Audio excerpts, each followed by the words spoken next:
Hey, everyone. I am Monica and I am doing my really excited here. I'm just going to give you guys all a few minutes to go ahead and get notified and all of that stuff that YouTube apparently does. So while we're sitting here getting warmed up and waiting for everyone to be notified and everything, let me just kind of do a little bit of a review, kind of how we got here. I've had a YouTube channel now for I think it's been like 7 months, and it's just been going really great. Lots of work. I'll tell you guys that much. And I figure out YouTube and as I figure out like this whole live, I hope you guys can be patient with me. As far as chats, go ahead and introduce yourself. Oh, Robert, hi, thank you. You're learning a lot from our videos. Thank you so much. I know it takes so much work, you guys. I had no clue. Like every 10, 15 minute video takes like 8 hours between scripting and then recording and then editing and then the thumbnail and then you wonder like, is this even doing anything? So I appreciate those words, Robert, truly. So kind of a little bit more of my backstory because I'm going to assume that anybody who hasn't really heard my story, I'm going to give you just a quick little backstory of kind of like why this is important to me and why I started the channel. And that was really because about 4 years ago, I went on hormones. I went on testosterone, and it completely changed my sex drive. I mean, I was okay before, but how does that how does that like equate into like leveling up? Well, this change in sex drive became such a good thing for my marriage that like my husband started treating me even better. Now we already had a good marriage. There was nothing wrong with it per se. I already thought I was a pretty good wife. But then because I got such this great, amazing like feedback from him and he started leveling up and just treating me so much better. And I was like, oh, well, if I got this amazing thing, this amazing feedback, where else can I improve in our marriage? And I really just started improving like everything. And it just became one of those things where I started looking at other couples and what they were doing or not doing. And I started looking online and I couldn't come up with any like really good source. If I go to YouTube, a lot of this information is built for like the 1950s marriage.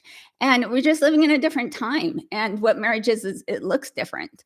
So I just kind of like had to create my own set of rules, my own things that were working for me. And it was like really frustrating to me. I would look at other couples and I would be like, well, why are you treating each other like this? Why? Particularly the women. I know as a whole, us ladies aren't so great um, about taking accountability. And I think that that's a big thing, but it is what it is. So I'm happy to have you guys on here today. So let's go ahead. I know there's people are going to come and stream in as they come. This is not my normal background. I actually have my in-laws in town, and then I also have my son has a sleepover, so I had to take my whole studio backdrop and like kind of move it for today. So you see a little bit of the mirror in the background. Can you also let me know? Thank you, Bob. Good to see you. It's fun too for me that I'm like, oh, these people, these coming people are coming into the videos, and I'm able to see you guys and like really kind of recognize, oh, there's Bob in the comments again. So I really do appreciate you guys being here and also the comments, even just because that does help with the algorithm. So I actually started this channel with the intention of trying to help women, but naturally, especially it was video 4 that kind of blew up where it was talking about how women should have sex with their husbands. And it's kind of like a duh, like, why don't women want to have sex with husbands? Guys, I'm telling you, it's because our hormones aren't there. It is because our hormones aren't there. But let's go ahead and get going in today's subject. And then people can just stream in. And if you have a comment, I'll just try to keep my little focus both on the chat comments and also what I'm gonna try to cover today. What I've been noticing when doing these videos and the comments that I'm getting is that we're in a bad place. We're in a bad place with the thought about marriage. And a lot of guys are like, you know what? This isn't worth it. And also, guys, can you please let me know real quick? Can you hear me okay? Like, is my microphone working okay? Because if this if this one isn't working, then I can just go to the default. Give me a thumbs up or something. Bob, both you Bobs. You know what's funny is that my dad. Okay, sure, sure. You can. Is that a sure? You can hear me. Both my real dad and my stepdad name is Bob, so I'm kind of fond of that name. So I'm gonna assume that you guys can hear me, or you can give me a thumbs up or thumbs down or something. Um, but oh, loud and clear. Excellent. Very good.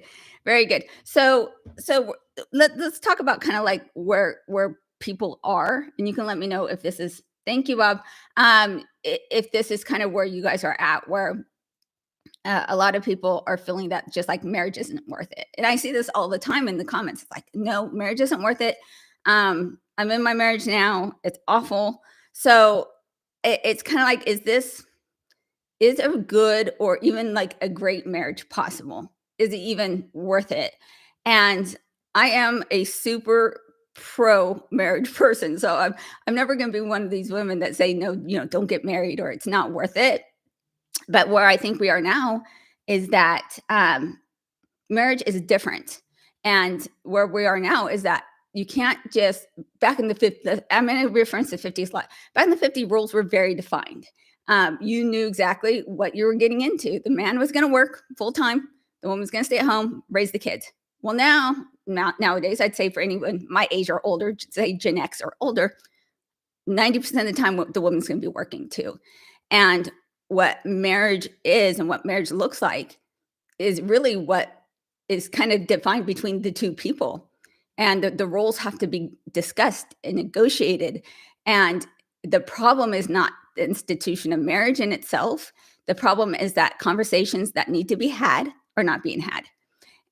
Defining what each person is bringing to the table is not being discussed. And so it's like marriage is like, it's no longer like defined, and there's no intentionality behind it. And so what we're seeing, these bad things where these marriages are ending in divorce because 70% of the marriages are being ended by the women, is that men are like, well, what's it's not worth it. I'm going to lose half my money. And I mean, I get that, but that's not the marriage problem. The problem is that things are not set up at the beginning of the marriage to mitigate against that potentiality. So if you're setting up your marriage correctly, or like really forecasting for its demise that might eventually probably statistically happen, then you can mitigate against that. So there's really two things that need to happen that aren't happen, and that is the intentionality behind defining what marriage looks like. You can't just get married, get complacent, and glide by anymore. That's not working. It's not going to work. And sometimes the guys are like, "Oh, this is so." I think a lot of guys think, "Okay, I'm married now, and so I can kind of glide by," and it's not. You can't do that anymore. So as women are working, they're like, I'm very much like very pro male. I mean, if you guys haven't figured this out, like I know us women are ridiculous. I I kind of think I'm like a, like I'm not transgender, but I do kind of think like I'm just a dude in a female body. Okay, I think very logically. I look at other women. I'm like, you guys are all ridiculous.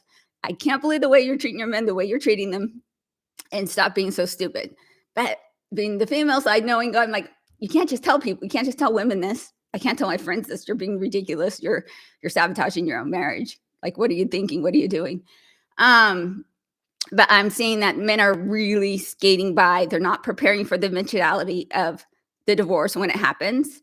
But then at the same time, I'm like, women are leveling up, and as far as the financial side of it. So do you think that a woman wants to go in, they might make $50,000, $60,000, and now, she knows she's going to have to go part-time or lose her income. Like, I truly can see it from both sides.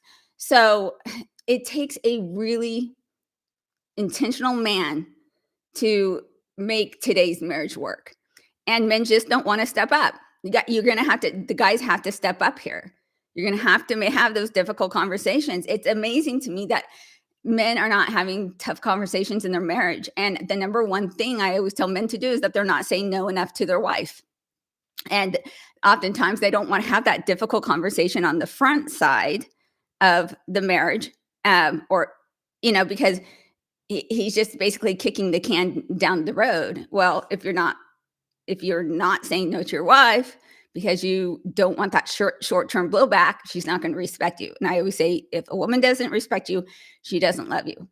So I think necessarily that I understand that we're in this situation where marriages seem awful, but really, if you're a man, marriage is where it's at for you guys. Like, you're going to be healthier, you're going to live 10 years longer, and you're also going to be wealthier. I actually have some backup stats on this, and I'll probably do a follow-up video on this so I can show you the stats on it, because I really do try to get the stats behind what I'm saying. So I know there's it's almost like an illusion that marriage is awful and it's not a good deal. You just have to set it up right, and you can't be complacent is what it boils down to. So I understand that you guys are jaded. I understand that you're dealing with women and their hormones and their ridiculousness. So I'm big about not pointing the finger, because either person can make good changes in the marriage, either from the guy side or it can be from the female side. I know that when I completely changed, and my husband thought, he's like, "Who are you?" He thought I was cheating on him because I had actually leveled up myself so much. He sat me down. I was like, "Are you cheating on me? Like, what are you talking about?" He's like, "You're acting so, nice and wonderful. And are you trying to make up for something?" So your efforts, you don't operate in a vacuum or in a bubble. Your efforts that you make are going to be noticed, and it's going to affect the other person, and it's going to cause that other person to naturally elevate and change too. So definitely, let's talk. So what are the financial risks for guys? Well, primarily I can think of really two. The taking the alimony, the child support, all of that comes with it. If you put a proper prenup in place, and I know this doesn't help the guys who are already in a marriage, but if you put a proper prenup in place, if you have assets, a lot of times you don't have assets. So you're building a life together. I can't really back you guys on this where you're like, she doesn't deserve this. She had a $500,000 retirement and she took half of it. Well, why are you not funding her retirement?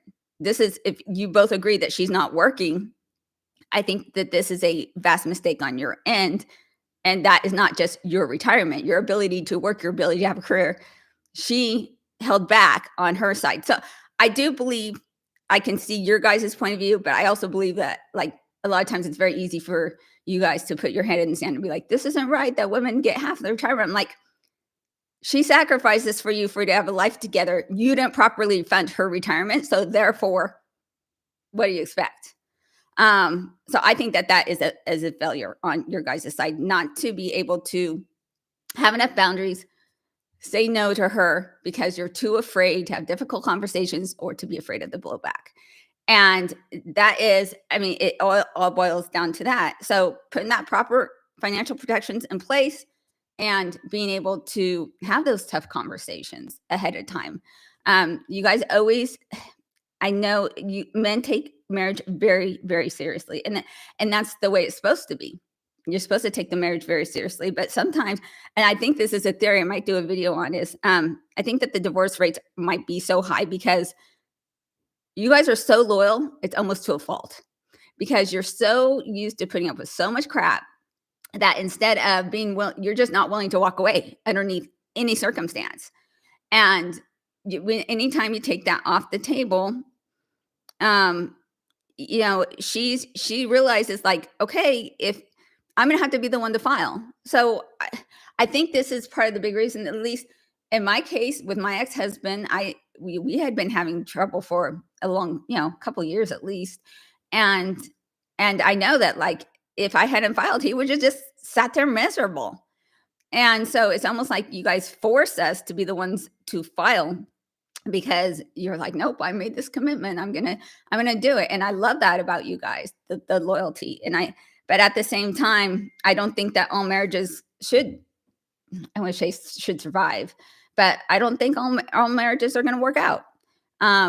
Nor should they. Sometimes you do choose wrong. Sometimes you don't even realize the type of person that you need, and so I don't want you to just blatantly leave the marriage. But there is a time and place that should happen. Um, and the biggest source of contention I'm seeing from you guys, on at least from the comments, is the lack of sex. And how do you guys handle this lack of sex from your wife? And I'm going to tell you guys, like, the hormones are no joke. Like, if you can get your wife on testosterone, probably I started at 45, I'm 49 now. It will be like night and day. I'm actually scheduled. I just got my hormones redone, my pellet. I use these little bioidentical hormones. And I just had my appointment like 2 or 3 days ago. And I scheduled an actual podcast appointment with my doctor, because I'm like, I asked her, I said, how many women like come in there? They think that their marriage is awful. They're ready to divorce their husband, and they go on hormones. And then all of a sudden they're like, oh, he's not that bad. Oh, yeah, I do like having sex with my husband. And she's like, it's all the time. And I'm just wondering, like, how many marriages could be saved by having a woman's hormones properly looked at and treated. So this is a definite factor here. Overall, I want you guys to know that the biggest thing is that it sucks, but you're going to have to be the ones that carry this burden in marriages, as far as responsibility, because and changing things and looking at yourself and what you bring.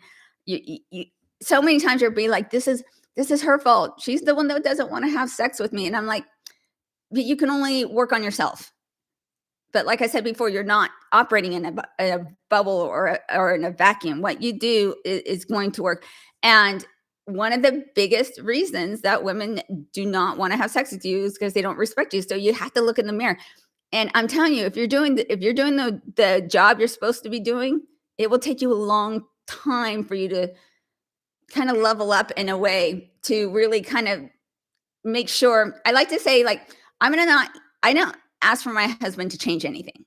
I don't ask him. I'll ask him. I'll tell him if something is bothering me, and ask him to handle something different. But I'm so busy trying to look at myself and where I'm leveling up and what I need to do. I don't have time to even look at him.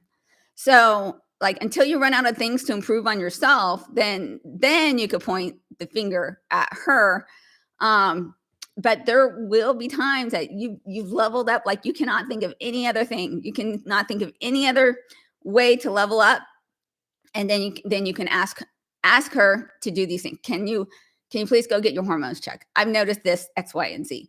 You're not going to be able to sell her on the sex side of it, because then she's going to be like, oh, he just wants me to, get these hormones so he can get some. You can sell her on the energy level, the weight loss, the less brain fog. As something like, or I've noticed that you seem to not have as much energy, and that it can't be, when you're bringing something to her, it can't really be about her. Like, there's a flaw or a defect in her. But it is kind of difficult to navigate women and how you're approaching. So intentionality, leveling up as much as you can on your side before you start looking at her, is really the key. And you're the man. You're supposed to be the one leading the relationship.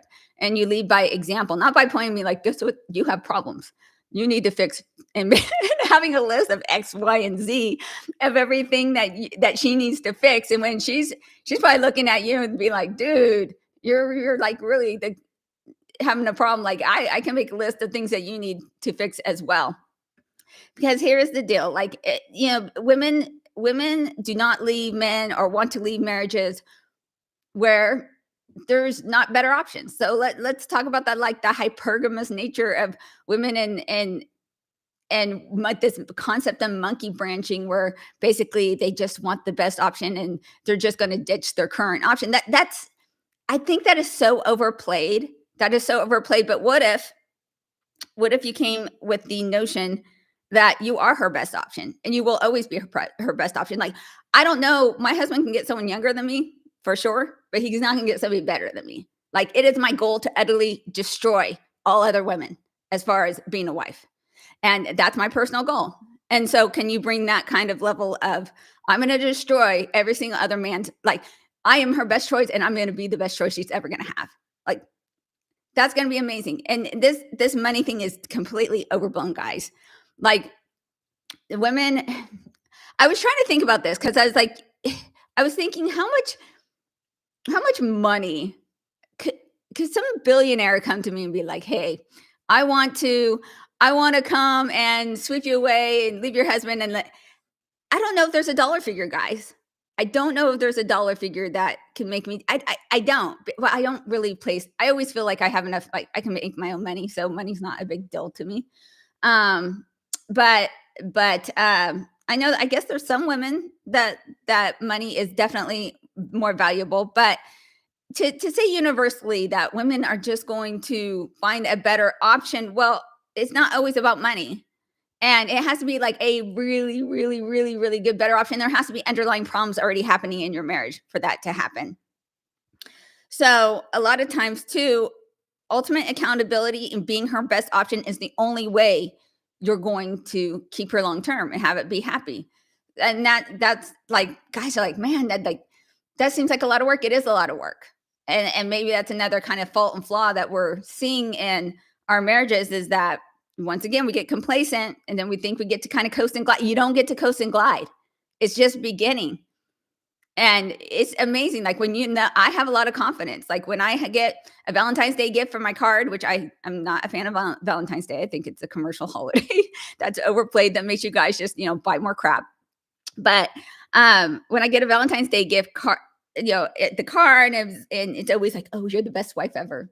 I used to like read that and be like, "Yeah, I was a good wife. I wasn't the, I actually believe those words now, but it took a lot of work on my side."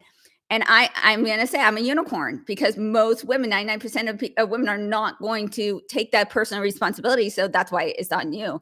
But the only reason is because I'm kind of like a dude on the inside. I'm very logical. Um, so that's it's not bad news. It gives you a lot of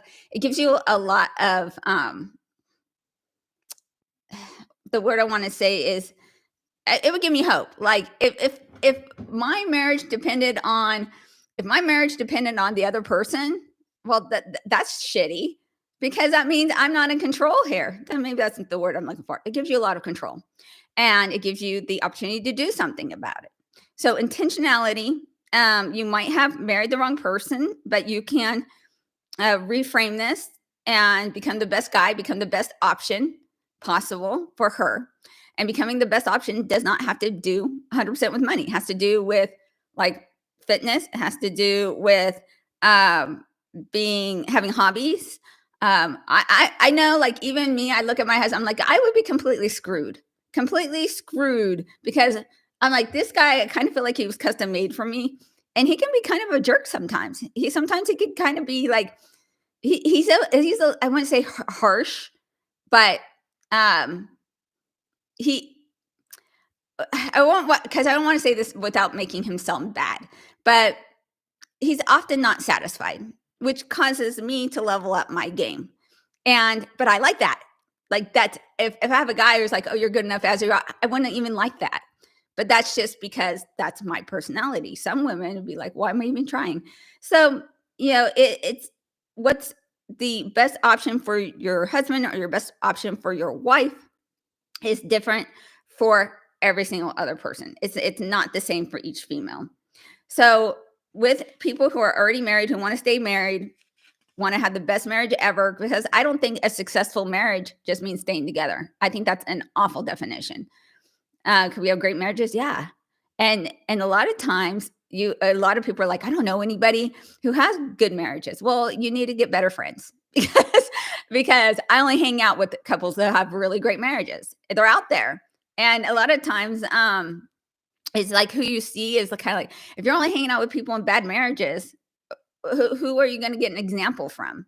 I tell my husband, who's in law enforcement all the time, and he feels like everyone hates the cops. And I'm like, they don't, but that's who you're dealing with. So that's the perception you're going to get. but most people love the cause. Most people value what you do, but he gets jaded because he's dealing with the worst and of the people, and he's dealing with these news these news reports that are making the police work just and policemen just seem awful and like the enemy instead of the heroes that they are. So let's go ahead and see. I'm just going to reference my notes here to see if I'm missing anything else there. Guys, do you have any questions while I'm looking at my notes? Or even more video ideas, because I have like a list of around 20 different ideas. But we're in the new year, so it's going to go by very, very quickly here.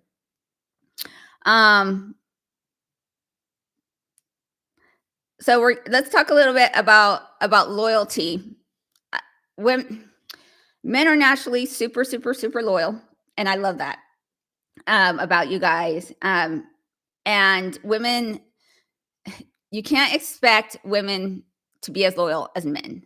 So I'm not saying that all women are going to be, just up and ready to cheat. They're not. But I think a lot of times where we're going wrong is that we're expecting a woman to act like a man. And a woman, you want to operate your marriage within the context of knowing that a woman is a woman. She's going to be irrational. She's going to not take responsibility for anything 99% of the time. And you need to operate within that accepting of those things. So a lot of times men get frustrated because they're having this idea that we need to be the same as you guys. And that's just not how we're made, for better or for worse. All right, so let's kind of like develop an action plan here. Let's kind of wrap this up and develop kind of like what I consider to be, it's kind of like a 6-step action plan for people who are either ideally before you get married, but really this works also for you guys who are also in the midst of it. The first thing is you're going to stop focusing on women. You're going to stop focusing on your wife. You're going to just stop, like, because so oftentimes you put so much thought and energy of like, is she happy? You're going to start focusing on yourself. What are the things that make you happy? What are the things that get you going? Have you been putting off, hanging out with the guys or stuff because, your wife doesn't like it? Women really like men who are uncontrolled.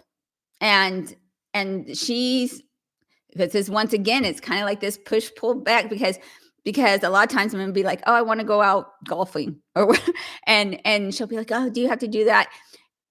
Women will give you that pushback, but you don't want to really ask permission, only in the context of like, hey, I'm going golfing. Is there anything on the calendar? You're not saying, can I go golfing? Because women don't respect men who basically have to ask permission. That's on the female. That's a female characteristic trait. So when you're, focus on living your life, and yes, logistically you have to, make sure there's nothing conflicting in the calendar, but you're really just going to start living the life that you would have if she wasn't around. And you're going to incorporate her into your life. And so a lot of times men just get so focused on making their wife happy, and that is going to kill your relationship. It sounds counterintuitive, but she's going to start fitting into your life. So that's one big thing. These young men, I would say, you know what? The thing is, you can't count that you're going to get married or find a really fantastic female to marry.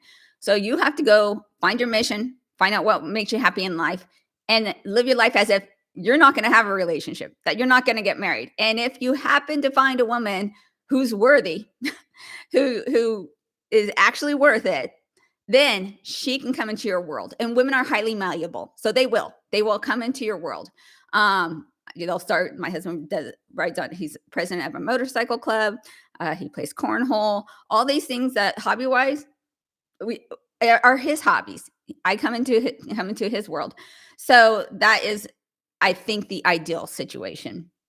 You're going to stop looking, if you're single and looking for a female, you're going to stop looking for women with the wrong qualifications. Guys, I know that you are biologically you're drawn to its beauty, but this is really, you're thinking with the wrong head. This is the crux of the problem. I know you gotta you've gotta stop doing this. You got to really highlight and focus on the traits that are going to last long term. And I think the highest one is she willing to take feedback? Is she capable of you having conversation where you're bringing up tough decisions, and is she going to be malleable and receptive, and what the word I like to say is like coachable. I don't want to say malleable, but coachable. Because if she's not, and she's going to get defensive, and it's okay if she gets defensive initially, but is she able to self reflect and realize that your opinions and what you care about matter? And that's something that you need to qualify for right away. Another thing is, you need to make sure that you legally properly prepared for the end of the marriage, because either you're going to die or you're going to get divorced. The marriage is going to come to an end, and preparing for that potentiality is something that's not being done, and guys are getting totally screwed. I know my husband required me to have a prenup, and I wasn't happy with the idea of it, but he had seen way too many guys on his department get completely and totally screwed because the woman filed divorced, and now half the retirement is gone. So I get it. I get that you legally have to prepare for it, and you should. All right. Realize, as I said before, that your marriage is and your dating is never done. You cannot afford to get complacent. The more complacent you get, the higher the chances you're going to have a marriage that fails. And that doesn't mean a divorce. That just means an unsuccessful marriage where both people are miserable and just basically living life existing. That is not successful. So you got to set those boundaries. You cannot get complacent. And that's the biggest thing. And then lastly, you need to, and I actually think you can do this within marriage, even, but ideally this is done before. You need to lay out your expectations, particularly when it comes around the sex. I actually like ahead of time. My oldest son, he's 21. He might be 22. Isn't that horrible? You forget. But he's engaged now, and I told him that I'm having all these guys on YouTube, and they're having really tough time because they're not they're in a sexless marriage now. So I flat out asked him. I was like, "What are you going to do when his fiance's name is Lauren?" I was like, "What are you going to do when Lauren stops wanting to have sex with you? How are you going to handle that?" And he's like, "Well," and he kind of didn't know how to answer. He's like, "Well, I guess that I just have to live with it." I'm like, "No, no, you don't." So it's something that I could tell, like he wasn't even prepared to have. He had never even thought of this to even plan for that eventuality. Because I would say that you have to plan. I would say it's more of a you better prepare because this is coming than not. So that's about it for today, guys. I just want to let you guys know that marriages, when done right, marriage is amazing. And I do think also that we require and expect too much of our partner. And I'm going to do a full video about this, about we're expecting our partner to be our best friend, our lover, our confidant, and so many people just don't have enough friends, and they're putting all these expectations of what should be done with other friends than with our partner. It's not fair to put so much burden upon our partner to be everything for us. It's not right. So I can go on about that, but I'm going to save that for the actual video that I'm going to do on that. That's probably going to be in the next couple of weeks here. So before, let's see here. Forever, my lady is a former athlete, and when we had discussions, she shared that she's coachable. It's certainly one of her best traits. It is. I mean, that, and it's kind of rare. It's kind of rare, but you guys just, I'm sorry, you got to grow. You got to grow a pair. You got to grow a pair. Women will respect you. And I know when I hear this, I think a lot of times, the biggest thing is like, oh, she's going to leave me. She says she's going to leave. She's not going to leave you for calling her on her crap, or for maintaining boundaries, or for making sure that she's talking to you in a way that's respectable, with respect and the tonality. Like it will, if anything's going to turn her on. She'll act like she doesn't like it, but she really does. So, that's maybe if I were to give you guys some homework for this week, it would be like, find something you can check her on. Find something that you can tell her no to. Like, if she wants to go to her favorite restaurant, say, "No, we're gonna go somewhere else." Oh, well, oh, man, you might get some blowback in the meantime, but, man, at the same time, she won't even know what to do because it's gonna turn her on. So, it's our weird nature. Okay, you guys, I so appreciate you guys being here for my first live. I assume that any of you that are on here today are already subscribed, but know that your comments are truly appreciated. And I will see you guys next week. Okay. All right. Let's see. We'll end it. Bye.